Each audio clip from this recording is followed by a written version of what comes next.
하루는 닭과 개가 싸움을 하다가 딸님에게 가서 재판을 받기로 했습니다. 먼저 닭이 개에 대해서 고발을 하면서 이런 말을 했습니다. 최근에 이 개는 어찌된 일인지 도둑을 봐도 짖지를 않습니다. 그러니까 개로서 지켜야 될 책임을 다하지 못합니다. 라고 고발을 했습니다. 그랬더니 이 개가 화가 나가지고 딸님에게 이렇게 이야기했습니다. 요즘 이 닭은 새벽이 되어도 울지를 않습니다. 이 닭이 새벽을 깨우지 못하니 이 닭이 자신의 본분을 다하지 못하고 있습니다. 이렇게 이야기를 했습니다. 딸님은 한참 생각을 하다가 그럼 개는 왜 짖지를 않은지, 닭은 왜 울지를 않은지 한번 이야기를 해봐라. 이렇게 이야기했습니다. 그때 닭이 먼저 대답을 합니다.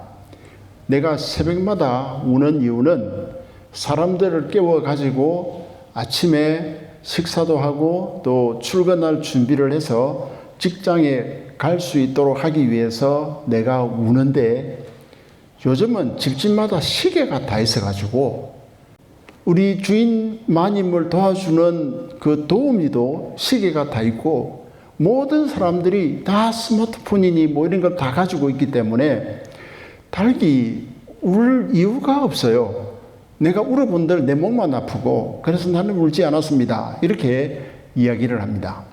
그러니까 또 딸님이 개에게 물어봅니다. 너는 왜 짖지를 않느냐? 이렇게 물어보니까 내가 짖는 이유는 우리 집에 도둑이 들어오거나 낯선 사람이 들어왔을 때에 짖는 것이 나의 원래의 의무인데 우리 주인님도 도둑이다 보니까 주인님이 들어와도 짖어야 되고 또 들어오는 사람마다 내가 다 짖어야 되니까 내 할 일을 못합니다. 그래서 내가 짖을 수가 없습니다. 이렇게 이야기를 했습니다. 뭐 이건 하나의 우화인데 지나쳐 듣기에는 참으로 슬픈 이야기라고 할 수 있습니다. 오늘날 우리는 이렇게 생각할 수 있습니다. 나는 남의 물건을 훔치지 않았어. 나는 도둑질 하지 않았어. 그런데 이 제8계명이 나와 도대체 무슨 관계가 있는 거야? 이렇게 질문하시는 분이 있습니다. 그러나 도둑의 기준이 참으로 애매한 그런 시대를 우리가 살아가고 있습니다. 우리가 하나님의 창조 질서가 유지되던 그런 일반 자연법에서 살아갈 때는 우리가 도둑의 기준이 굉장히 간단했습니다. 남의 물건을 훔치면 그게 도둑질이 되는 것이었습니다. 그러나 창조 질서가 이제 다 갖추어지고 우리가 타락하고 난 다음에 이 세상이 여러 가지 다른 방향으로 다양하게 발전함으로써 소유의 문제가 발생을 하게 되어집니다. 따라서 이 계명의 기준도 굉장히 애매모호하게 되어졌다라는 것을 우리가 먼저 생각을 해야 됩니다. 도대체 여러분들은 도둑질이 무엇이라고 생각을 하십니까? 우리는 도둑질을 하지 말라라는 이 계명을 들을 때 여러분들은 어떤 생각을 하십니까? 다른 사람의 어떤 물건이나 재산을 내가 빼앗아 오거나 또 훔쳐오는 것을 여러분은 도둑질이라고 생각하십니까?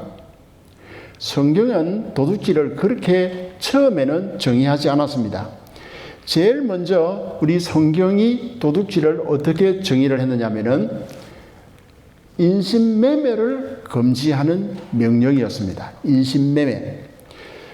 원래 도둑질을 하지 말라라는 이 말은 물건을 훔치는 데 적용되는 말이 아니었습니다. 이 명령은 사람을 훔치지 말라라는 뜻이었습니다.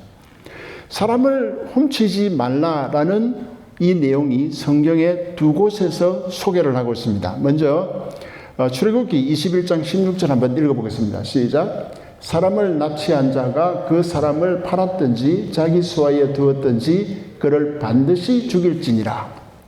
사람을 납치한 사람, 사람을 납치해서 자기 유익을 위해서 사용하는 사람을 이야기를 합니다. 두 번째, 시작. 사람이 자기 형제 곧 이스라엘 자손 중 한 사람을 유인하여 종으로 삼거나 판 것이 발견되면 그 유인한 자를 죽일지니 이같이 하여 너희 중에서 악을 제할지니라.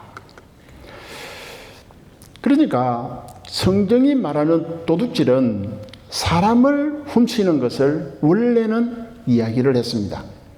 십계명이 주어졌던 이 시대적인 배경을 우리가 이해를 해야 되는데, 모세 당시만 해도 노예를 사고 파는 이런 그 고대 사회의 시스템이 그대로 있었습니다. 그렇기 때문에 노예는 굉장히 비싼 그런 재산에 속했습니다.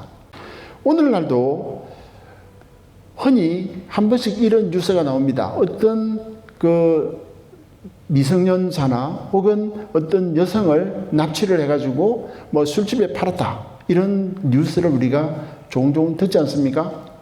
그러면 남자는 납치 안 합니까? 남자도 납치를 해가지고 섬으로 가가지고 섬에서 뭐 염전이라든지 뭐 이런 곳에서 죽을 고생을 당하다가 탈출한 그런 사람들도 우리가 종종 발견을 합니다. 사람을 노예로 삼는 것은 그것은 바로 그때 당시에 가장 값진 재산이었고, 그것이 가장 악한 것이 뭐냐면은 그 사람이 가지고 있는 자유를 빼앗는데 가장 악한 것이 있다라는 것을 우리가 말할 수 있습니다. 사람의 자유를 빼앗고 그 사람을 노예나 종으로 삼는 것은 하나님의 백성으로서는 도무지 어울리지 않는 그런 일이었습니다. 왜냐하면은 이스라엘 백성 자체가 이집트의 노예로 있다가 해방된 사람들이었거든요. 그렇기 때문에 노예로 있다가 해방된 사람들이 그것을 다시 노예로 어떤 사람을 삼는다든지 자유를 빼앗는 것은 하나님 앞에서 도무지 용서할 수 없는 그런 상황이었다라는 것을 우리가 알 필요가 있습니다. 그래서 신명기 5장 6절 이 십계명이 시작될 때에 나는 너를 애굽 땅 종되었던 집에서 인도하여 낸 내 하나님 여호와라 라고 분명하게 말씀을 하고 있습니다. 이스라엘 백성들은 종이 되었던 사람들이었습니다. 애굽 땅에서 노예로 살던 사람들이었습니다. 이 사람들이 자유를 얻어서 해방이 되어졌는데 자유를 갖다가 빼앗아요. 그리고 종으로 삼아요. 노예로 부리면서 그렇게 살 수가 없는 것이잖아요. 그런데 이 노예 제도가 분명히 합리적이지 않습니다. 하나님 앞에서 도무지 옳지 않은 이야기입니다. 하지만 이것이 사회 시스템으로 되어져 있었기 때문에 이것을 바로 바꿀 수가 없었고, 그 시스템 안에서 그렇다면은 이 노예나 종의 인권이나 이런 것들을 어떻게 아무런 문제가 없이 잘 해결할 수 있을 것인가를 우리에게 제시해 준 것이 바로 율법이라고 말할 수가 있습니다. 그렇기 때문에 이스라엘 백성들을 위하여서 노예 제도를 주셨는데 그 노예 제도를 통하여서 오히려 그 노예들이 인권이 보장이 되어지고 자유를 누릴 수 있는 그런 기회를 율법은 우리에게 주었다라고 말할 수 있는 것입니다. 두 번째로 그럼 우리가 생각할 수 있는 것은 다른 사람의 마음을 빼앗는 것, 그것을 또한 도둑질이라 이렇게 이야기를 합니다. 우리가 눈에 보이는 물건만을 빼앗는 것을 도둑질이라고 생각하는데 그게 그렇지 않습니다. 다른 사람의 마음을 부당한 방법으로 자신의 유익을 위하여서 사용하기 위해서 다른 사람을 이렇게 홀리는 것, 이런 것도 하나의 도둑질이라고 이야기를 합니다. 예를 들면은 구약 성경에 이스라엘에서 가장 칭찬을 받는, 존경받는 다윗 왕의 아들 가운데 압살롬이 있지 않습니까? 제가 지난주도 말씀을 드렸습니다만은 이 압살롬의 이제 다윗의 아들들, 형제들 가운데 암논이라는 사람이 있는데, 왕자가 있는데, 이 암논이 자기의 누이 다말을 강간하는 사건이 일어납니다. 그래서 압살롬이 너무너무 화가 나서 2년 동안 벼르고 있다가 암논을 죽입니다. 죽이고는 이 사건으로 인하여서 다윗과 압살롬이 가장 사랑하는 아들이지만은 이 압살롬과 다윗의 사이가 멀어지게 되어집니다. 여기에서 압살롬이 앙심을 품게 되어지고, 그리고는 압살롬이 성문 앞에 앉아가지고 자기가 지금 재판을 합니다. 어떤 억울한 일을 당해서 오면은 그 억울한 사람들을 자기가 먼저 맞이해가지고 무슨 억울한 일을 당했느냐라고 이야기하면서 그 사람의 원한을 풀어주고, 그리고 이스라엘 백성들의 마음을 도둑질하기 시작합니다. 그래서 다윗 왕을 존경해야 되는데 그 아버지에게로 가는 그 이스라엘 백성들의 마음을 압살롬이 다 빼앗아가지고 결국은 어떻게 되느냐 하면은 그 압살롬이 다윗 왕을 쫓아냅니다. 반란을 일으킵니다. 요즘으로 치면 쿠데타를 일으키죠. 압살롬에 의해서, 반역에 의해서 다윗이 도망갈 때에 그냥 요즘 말로 하면 맨발로 아주 급하게 도망갈 정도로 그렇게 도망을 가게 되어집니다. 우리는 이와 같은 것을 우리가 도적질이다 이렇게 이야기를 할 수 있습니다. 이렇게 사람들의 마음을 빼앗는 것, 거짓을 통하여서 자기의 유익을 위하여서 사람들의 마음을 빼앗는 것을 우리가 도둑질이라 이렇게 이야기를 합니다. 대표적인 예가 2차 대전 때의 히틀러입니다.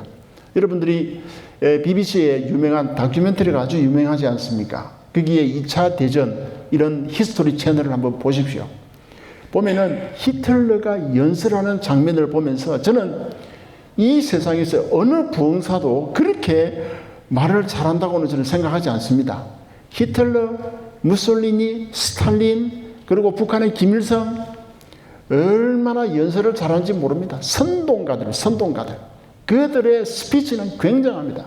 그래서 전 세계를 전쟁으로 몰아넣었던 그런 사람들을 우리가 볼 때에, 그런 사람들을 우리가 이야기할 때에 바로 우리의 마음을 훔친 자들이다 이렇게 이야기를 합니다.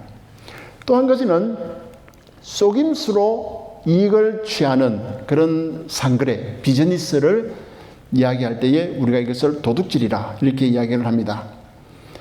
모세의 율법에 의하면은 이스라엘 백성들이 비즈니스를 할 때에 저울이 있는데, 저울이 만약에 1kg 저울이 있다면 1kg의 그 분명한 정확한 표준적인 저울을 사용을 해야 되는데 그것을 사용하지 아니하고 미달되는, 예를 들어서 900g짜리로 물건을 판다고 했으면은 그 상인이 더 이상의 많은 이익을 보는 거잖아요.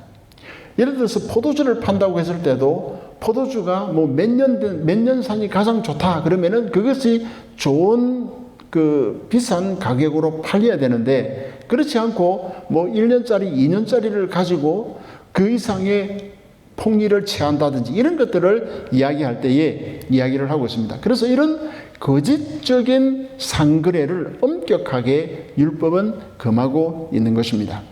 여러분들이 이제 종종 가서 보시면은 이런 뭐 광고나 이런 것들을 많이 보지 않습니까? 숍에 가면은 70% 세일, 그리고 뭐 80% 세일, 90% 세일 이렇게 하는데, 저는 이것을 볼 때마다 아니 도대체 물건을 어떻게 해서, 물론 지나간 상품이라고 하지만 그렇다고 해도 어떻게 70%에 팔 수 있을까? 그런데 가서 가격을 보면 그렇게 싸지를 않아요. 되게 비싸단 말입니다. 그러면은 저는 날마다 그런 생각이 들어요. 저는 이게 비즈니스를 안 하기 때문에 잘 모르지만, 어떤 내막이 있는지는 모르지만 도대체 애초에 가격이 얼마나 높았길래 저게 70% 세일하는데도 저 정도 가격일까? 이런 생각을 저는 종종 합니다. 파는 사람을 우리가 믿지 못하는 것이고, 또 파는 사람의 입장에서는 사는 사람이 내가 70% 세일한다고 했으면 믿고 사면 좋겠는데, 아니 거기서 더 깎으려고 하는 거야. 나 더 싸게 해달라고 이야기하면서 그렇게 이야기하니까 또 파는 사람 입장에서도 이 손님이 얼마나 더 많이 디스카운트를 원하는지 잘 모르니까 거기에 대해서 굉장히 불안하기 때문에 서로 믿지 못하는 그런 관계가 되어져 버립니다. 그래서 시장에 가면 우리가 재래시장 이런 데 가면 그렇지 않습니까? 이렇게 흥정을 하잖아요. 근데 저는 영국에 와서 그런 걸 참 많이 느꼈습니다. 한국에서는 뭐 재래시장 이런 데 가서 흥정을 해가지고 또 더 싸게 사기도 하고 이렇게 하는데 영국에서는 별로 그런 일이 없어요. 재래시장 뭐 우리가 스트릿 마켓을 가더라도 자기들이 정한 가격에 우리가 주고 사야 되는 거지 거기다가 뭐 하나 더 덤으로 달라 이렇게 말을 했다가는 괜히 사람이 이상해지니까 어쨌든 선진국과 후진국의 차이가 어디에 있겠습니까? 서로 신뢰하는 관계가 형성되어져야 된다. 신용사회, 서로 믿을 수 있는 그런 관계가 되어져야 된다라고 생각을 합니다. 아무리 큰 차를 타고 다니고 아무리 멋있는 그런 집에서 살고 아무리 아름다운 그런 모습을 가지고 있다 할지라도 서로 믿을 수가 없다면은 그 사회는 정말로 높은 수준의 사회가 아니라라고 생각을 합니다. 네 번째는 돈을 빌려주고 이자를 받는 것에 대해서 이야기를 합니다. 원래 율법에 의하면은 동족끼리는 돈을 빌려주고 이자를 받지 못하도록 그렇게 했습니다. 신명기 23장 19절 보면은 한번 읽어볼까요? 자, 우리 날씨가 더우니까 전부 다 정신이 혼미한 모양인데 한번 읽어보겠습니다. 시작. 내가 형제에게 구워주거든 이자를 받지 말지니 곧 돈의 이자, 식물의 이자, 이자를 낼 만한 모든 것의 이자를 받지 말 것이라. 여기가 우리가 기억을 해야 될 것은 이 모세의 율법이 이자를 받지 말라라고 하는 이 경우는 가난한 사람들을 이야기하는 겁니다. 지금 이것은 생각을 해보세요. 내가 지금 오늘 먹을 게 없어요. 그래서 돈이 있어야 빵을 사지 않습니까? 그럼 돈이 있어야 되는데 그 돈을 빌리러 갔는데 거기다가 먹을 것이 없어서 돈을 빌리러 간 사람에게 이자를 붙인다고 했을 경우에 그 사람이 가난에서 벗어날 확률이 있겠습니까? 그렇지 않아도 빌리러 온 그 돈이 자기에게 빚이 되어져서 계속 자기의 생활을 억누르고 마음을 억누르고 살아가는 그 모든 관계가 힘든 그런 상황이 되어져 가는데 거기다가 이자를 거기다가 높은 이율을 그렇게 받는다고 한다면은 그 사람은 결코 회복할 길이 없는 것입니다. 그래서 기독교에서는 원래 중세까지 돈의 이자를 받지 말라 이렇게 했습니다. 그런데 종교 개혁이 시작되어지면서 칼빈이 이 부분에 대해서 재해석을 하면서 이자를 받을 수 있다라고 했습니다.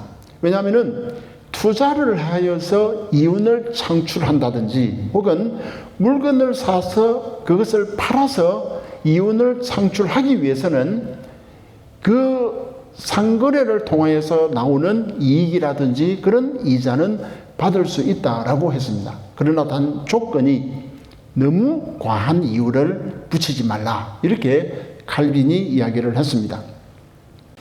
다섯 번째로 생각할 수 있는 것은 정치 경제적 권력을 가진 자에 대해서 주는 계명이 바로 이 도둑질하지 말라라는 이 계명입니다. 위대한 그 신학자 존 칼빈은 이 계명을 주석을 하면서 이 계명은 우리가 일반적으로 말하는 그런 도둑질을 하는 그런 사람들을 위해서 주는 계명이 아니라 군주들을 대상으로 혹은 권력을 가진 사람들을 대상으로 한 계명이다 이렇게 이야기를 하고 있습니다. 왜냐하면은 평범한 도둑들은 도둑질을 해도 그 규모가 그저 작습니다. 그렇지 않습니까? 지난번에 우리 고명학 집사님 차에 그 핸드폰이 있었는데 그것을 이렇게 디텍터를 가지고 도둑들이 지나가면서 차 안에 휴대폰이 있는 것을 알고 그것을 유리를 깨고 휴대폰을 가지고 갔어요. 물론 우리 고 집사님이 상당히 그 한 주간 동안 영업도 못하고 많은 고난을 당했고, 또 그 휴대폰을 잃어버린 그 손님도 상당한 곤란을 겪었지만은, 근데 그것은 사실 가격으로 따지고 보면 그렇게 많은 돈은 아닌 것입니다. 종교개혁가 중에 한 사람인 하인리히 블링거라고 하는 사람이 있는데, 이 사람은 이런 이야기를 했습니다. 개인 물건을 훔친 사람은 감옥에 갇히고 공적인 재화를 훔친 자들은 연락을 누린다, 이런 말을 했습니다. 무슨 말이겠습니까? 좀도둑들은 그 도둑질 한번 한 것 때문에 감옥에 갇히지만, 정치가나 또 경제력을 가지고 있는 사람들이 하는 그런 사기, 이런 것들을 통해서는 별로 감옥에 갇히지도 아니하고 오히려 더 잘 먹고 잘 사는 그런 사회적인 부조리를 이야기를 하고 있는 것입니다. 성경은 우리에게 분명히 이야기합니다. 이사야 5장 8절 한번 읽어보겠습니다. 시작. 가옥에 가옥을 이으며 전토에 전토를 다하여 빈틈이 없도록 하고 이 땅 가운데서 홀로 거주하는 자들을 화 있을진저. 이게 뭐라고 이야기했습니까? 가옥에 가옥을 잇는다라는 말은 집을 사고 또 사고 많은 것을 다 가져서 자기의 것으로 다 만드는 것을 이야기합니다. 전토에 전토를 다한다. 땅을 사는데 그 땅으로 만족하지 않고 다른 땅까지 계속 다 해서 결국은 다 몰아내고 누가 산다는 겁니까? 자기 혼자 사는 것을 이야기를 하고 있습니다. 그러니까 성경이 도둑질을 하지 말라라는 이것은 가지지 못한 자들에게 이야기하는 것보다는 오히려 많이 가진 자들에 대하여서 이야기하는 것이다, 이렇게 말할 수가 있는 것입니다. 높은 자리를 이용하여서 부당한 이익을 추구하는 그런 일들이 얼마나 많이 있습니까? 그럼 우리 일반적인 사람들에게는 도둑질을 무엇으로 성경은 이야기를 하고 있습니까? 그것은 하나님께 헌물을 드리지 않는 행위에 대해서 이야기를 하고 있습니다. 개인에 대한 명령을 성경은 이렇게 이야기를 하고 있습니다. 구약에서는 이 개인에 대한 의무를 11조와 연결을 지어서 이야기를 하고 있습니다. 우리 한번 말라기 3장 8절 9절 읽어보겠습니다. 시작.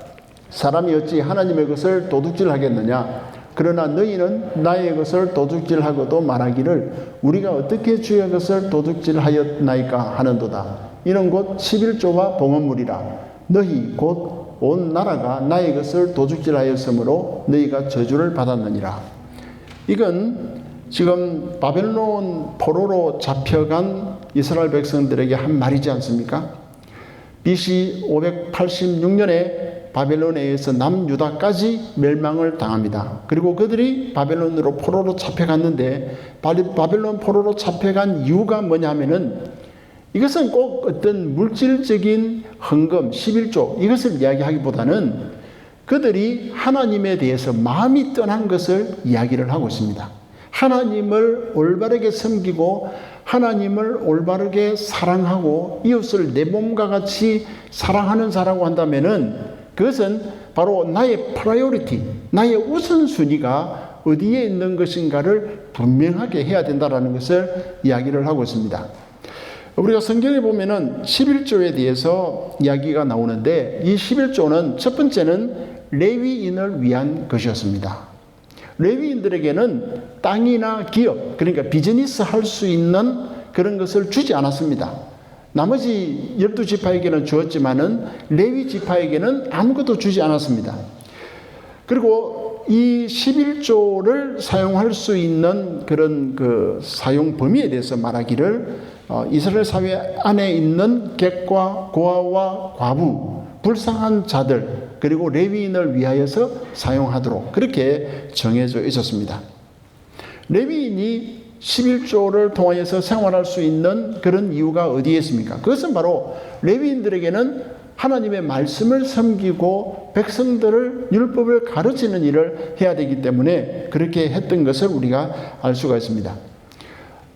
신약시대에 들어와서도 예수님께서는 이 11조 제도에 대해서 거부하지 않으셨습니다. 그렇다면 우리가 이 구약에 있는 11조 제도와 신약에 있는 이 11조에 대해서 배워야 될 것이 무엇입니까?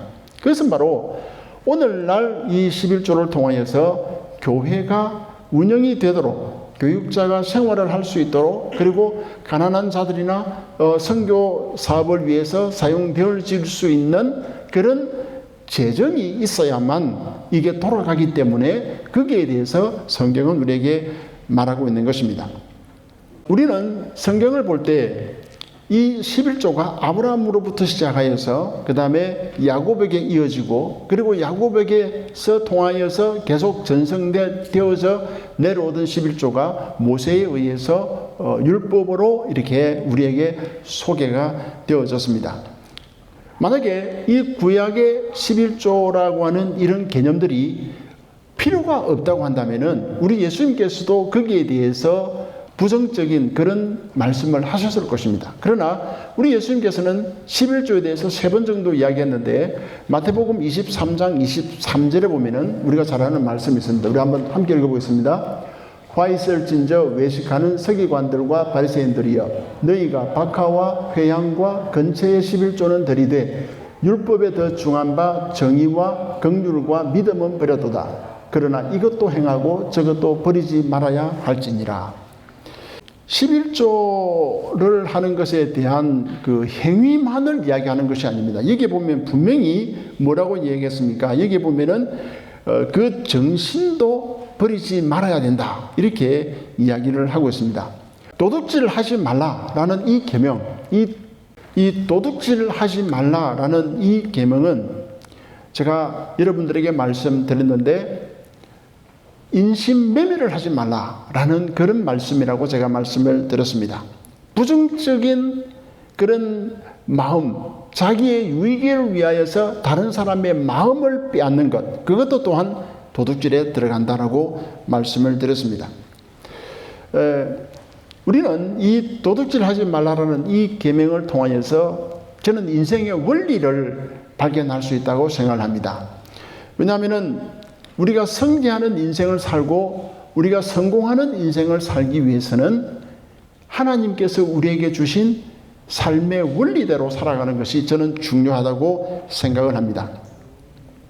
단순히 도둑질을 하지 말라라는 이 명령은 어떤 사람의 물건을 훔치거나 어떤 사람의 재산에 피해를 주는 그것만을 뜻하지 않습니다. 우리가 어떤 사람들의 그 사람들의 권위와 그 사람들의 권리와 그리고 인권과 자유, 이것을 우리가 생각을 해야 되고, 뿐만 아니라 정정당당하게 이 세상에서 모든 일들을 감당을 해야 된다라는 것입니다. 여러분, 닭이 왜 울지를 않을까요?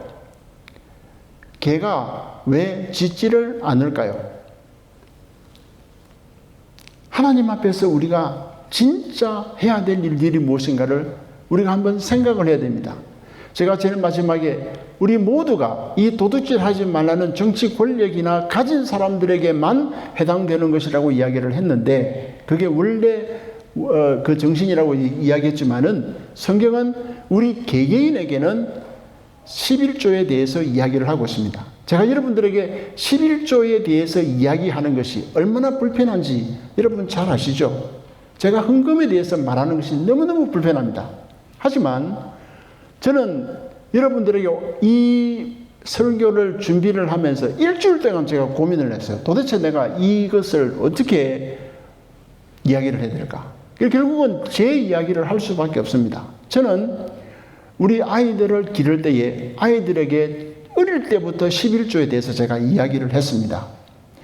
우리 아이가 교회에서 11조를 할 때 저는 제가 속으로는 정말로 제가 감사합니다. 왜냐하면 지가 받는 그 실제 수입의 5배, 7배 11조 합니다. 제가 말하지 않았어요. 말하지 않았는데도 그렇게 합니다. 우리는 하나님 앞에서 도둑질 하지 말아야 됩니다. 우리는 자녀들에게 분명하게 가르쳐야 됩니다. 교회가 그냥 돌아갑니까? 교회가 그냥 운영되어지는 건 아니잖아요. 우리가 하나님 앞에서 교회가 해야 될 일이 뭡니까? 고아와 과부와 어려운 자들을 도와야 된다. 그렇게 하면서 아무것도 없어요. 어떻게 도울 수 있겠습니까? 우리 하나님께서는 여기에 가진 자들은 이렇게 도둑질하지 말라. 이 이야기 분명히 했습니다. 그러면 우리 개개인에게서는 무엇이라고 이야기합니까? 그것은 바로 11조 헌금에 대해서 이야기를 하고 있습니다. 오늘 우리 살아가는 우리는 하나님 앞에서 우리의 삶을 지켜야 됩니다. 그것을 지켜나갈 때에 하나님께서 우리의 길을 인도해 주시는 겁니다. 내가 이 세상을 어떻게 살아가는가, 그 철학이 있어야 되잖아요. 내가 가지고 있는 가치관이 있어야 되는데 그 가치관이 없이 살아가게 되어질 때는 어떻게 되겠습니까? 눈으로 보기에는 망하는 길이에요. 눈으로 보기에는 좋지 않은 길입니다. 하지만 하나님께서는 네가 이 세상을 더 사랑하느냐 아니면은 하나님을 사랑하느냐, 이 프라이오리티를 이야기를 하고 있는 것입니다. 오늘 주신 이 말씀 기억하시면서 닭이 왜 울지 않고 개가 왜 짖지를 않는가? 이 사회가 너무나도 이런 방면으로 하나님과 벌써 거리가 멀리 떨어져 있었기 때문에 말라기 선지자가 뭐라고 이야기합니까? 너희들이 망한 이유는 하나님을 우선하지 아니하고 이 세상을 우선하였고, 하나님 앞에 나와서 하나님 앞에 예배를 드리고 할 때에 그 흠이 있는 양들, 그리고 병든 양들, 이런 것들만 가지고 와서 하고 돈 되는 것들은 전부 다 너희들이 하고 이런 식으로 했기 때문에 너희들이 망한 것이다.